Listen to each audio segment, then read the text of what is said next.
2,04,000चा मुद्देमाल, 3 अड्डे आणि पोलिसांची धडक कारवाई.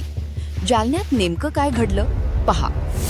जालना जिल्ह्यातील चंदनझिरा पोलीस ठाण्याच्या हद्दीत 13 जुलै रोजी पहाटे विशेष मोहिमेदरम्यान पोलिसांनी विविध ठिकाणी धाड टाकली.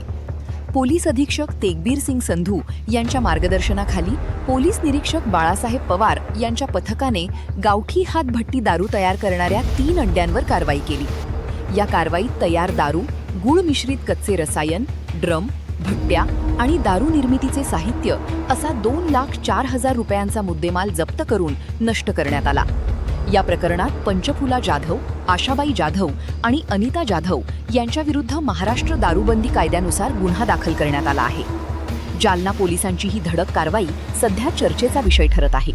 अशाच ताज्या आणि विश्वासार्ह बातम्यांसाठी आधुनिक महाराष्ट्र यूट्यूब चॅनलला सबस्क्राईब करा, व्हिडिओला लाईक करा आणि शेअर करायला विसरू नका.